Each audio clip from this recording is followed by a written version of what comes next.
Another movie review, another one from 1958. Yeah, I'll probably have got these out of the way by maybe the end of the month. I think there's about another four I want to cover. This one is called The Quiet American.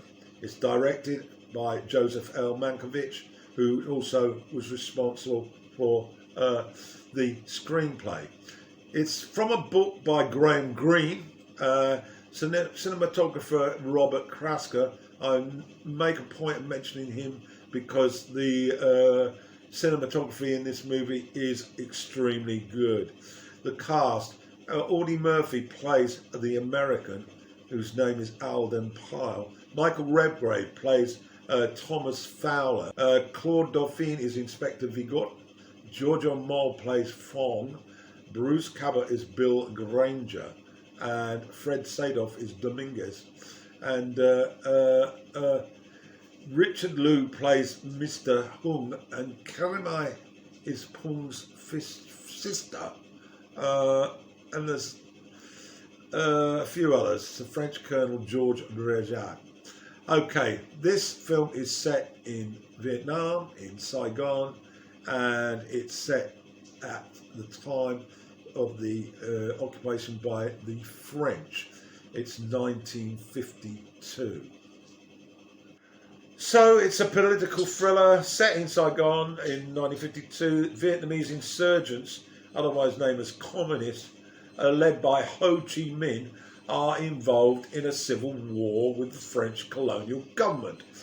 It's pre the American Vietnam War, but it's a very, very significant film in terms of how history mapped out in that part of the world. The Americans were increasingly getting involved diplomatically. Their presence was significant through the CIA, and the plot is related in part to activities by the American, the Quiet American, the American administration. In the US at the time, there was a communist witch hunt by McCarthy, and this is all linked together with the activities of the CIA with the French occupiers. To the actor that I mentioned earlier as the American, and I will not refer to him as his character name. I'm still trying to get it back to you. Alden Pyle.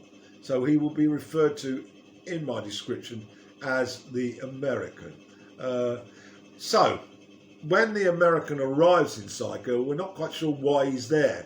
And as the film progresses, the possibility exists that he's working for the CIA. But maybe he's a philanthropist, or maybe he's just a travelling American who's a do-goodle. As for Fowler, Fowler of course is one of the British government ambassadorial staff, and he's involved in a romantic relationship with Fong, but he's been unable to get a divorce from his Catholic wife in England, and his post to Saigon is also about to be reconsidered, and the Americans' arrival leads to the meeting, and the American then starts to develop an attraction to Fong, a young Vietnamese woman who's possibly 25 years younger than Fowler, but more of the age group of the American. A love triangle of sorts develops. Both men, though, have their desire for Fong and want to keep her. Fong, a typical young Vietnamese woman. English is not that good. Her French is very good, but she's intelligent, but somewhat naive, and we see how her feelings towards both the men evolve. Fowler becomes increasingly anxious that he may lose her to the American, which leads him to suspicions about why is this guy in Saigon. And sometimes it's difficult to work out whether there's any substantive facts to his suspicions. And we're quickly fueled by the arrival of two communist sympathisers, Mr. Hung and Dominguez, who have ill intent towards the American. They have got some knowledge that we haven't. The movie's in black and white, of course, and I found it completely captivating. The political aspects of the movie are very interesting. Greene, of course, the author of the novel, was not very happy with the plot changes by Mancovich, it has to be said. And his 1956 book is very much an anti-war book about the Indochina War. And it's not very pro-American at all, whereas the film has a sort of leading really to being more pro-American and also more anti-communist to fit the political mood of the administration in Washington. But nevertheless, it's still a good watch, and it's got a documentary style to it, very realistic.